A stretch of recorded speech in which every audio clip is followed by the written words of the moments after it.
What's up guys, JNO here, and today Fantasy Football Premier League review for game week number 5, and thank God for Mahrez. So this week, game week 5 was not too bad for me.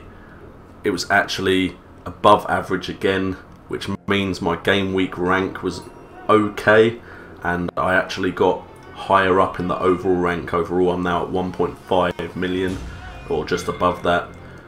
Overall rank out of 3.4 million, so I'm officially in the bottom 50% of fantasy football, finally.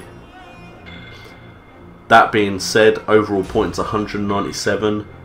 After this many game weeks, I'm a bit disappointed still, and although I improved in every league I'm in, there's still a long way to go. I mean, highest points 111.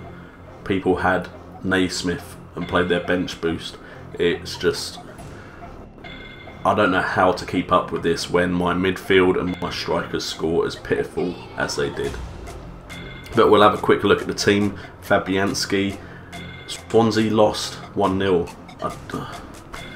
Just when I thought Swansea were going to be one of the teams that are reliable, they go and lose 1-0.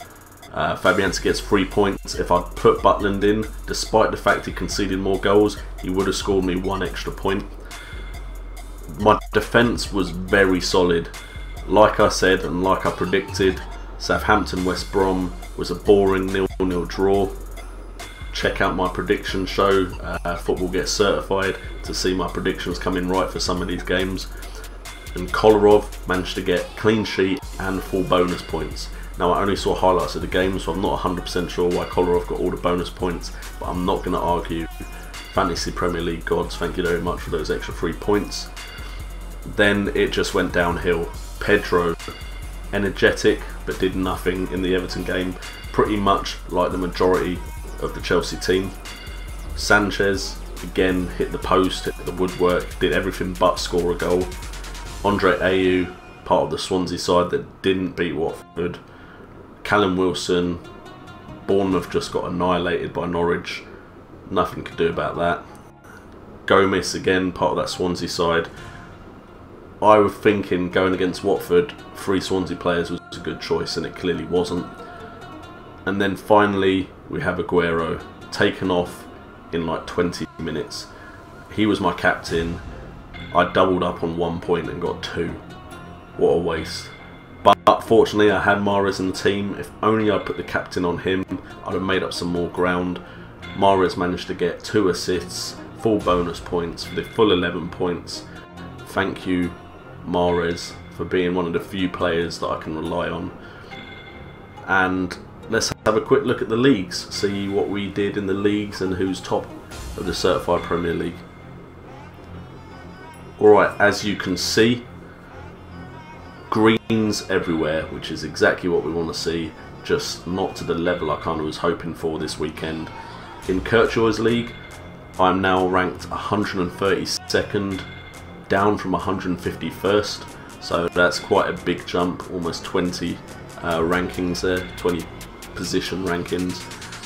In the Certified Premier League, I went from 74th to 66th. Dimitri Payet, love the fact he scored 2 goals for West Ham, beat Newcastle on Monday night, but it didn't do much for me Fantasy Premier League wise. I was 57th. I dropped 9 places because of that Dimitri Payet brace, but still green, which is great. And then in the Certified Super League and Kirkjoy's head-to-head league, I remained at 5th, but I picked up wins in both of them, which is good for me. So we'll have a quick look at the Certified Premier League, see who is top in the table, and if it's Nathan Cohenberg, then like seriously give us a chance, lad. Oh no, Elliot Rose-on-Marks got 62 on this game week, going up to 291 points in total. He is now first. Nathan Cohenberg only got 42, which means he's now on 270 and in second. Anyone else I recognise from the comments? We got Blessing, BPL Elites, he is 5th, he got 53 points, which is pretty impressive. And Bertzine and Morris back up to 6th, getting a game week score of 68, which is impressive as well. I think those are the ones that I see most in the comments that I can recognise from the leaderboard. But we've got Ardar and Mr. Hotshot, they're still up there as well. So well done to everyone in the top 6. We'll just have a quick look at Elliot Rosenmark's side, seeing as he is top. And the side he was rocking was Czech, Kolarov, Monreal. Shaw unfortunately didn't get the clean sheet because of that Benteke scissor / bicycle kick. He had Mahrez, he had Payet. Mahrez and Payet.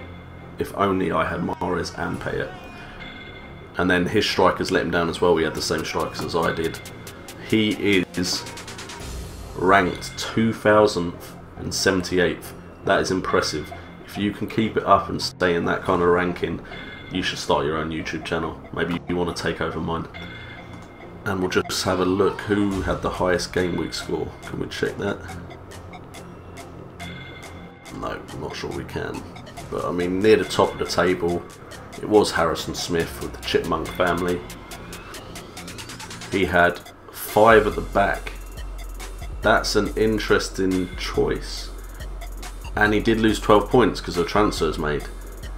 Like, these people losing points because of transfers, but then still getting more than me is slightly annoying. Klein got no points, but he got Company and Alderweireld and Czech. He got Walcott, he's kept him, and he's now getting paid off for that. Mahrez and Payet. And yeah, he has the same strikers, but again, they failed to impress. But well done. Oh, bench boost played. There we go, that's why 70 points.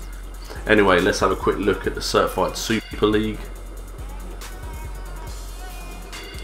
I came up in the Certified Super League against Benteke Fried Chicken. Got 48 points to his 34, which keeps us at the 5th spot. I'm on the same points though as Rob H, 26, Seal 11 and Mank, which is not too bad considering the performance I've had so far in these game weeks. I'm still in touching distance of the leaders in my own league, and in Kirkjoy's league I came up against Persepolis in the game that was between 5th and 6th, I believe at the time. I've only kept my position, but I've pulled away from 6th because I managed to beat him 48 points to 43. And the reason for that, if we take a look at his team, is because he had 3 transfers which lost him 8 points. Now, I don't know who he transferred in, but if it was someone that didn't get him many points, that backfired for him. But I'm not going to complain. Anyway guys, thank you so much for tuning in to the Fantasy Premier League review of my game week 5. Please like and subscribe if you're enjoying the content, and remember, stay certified.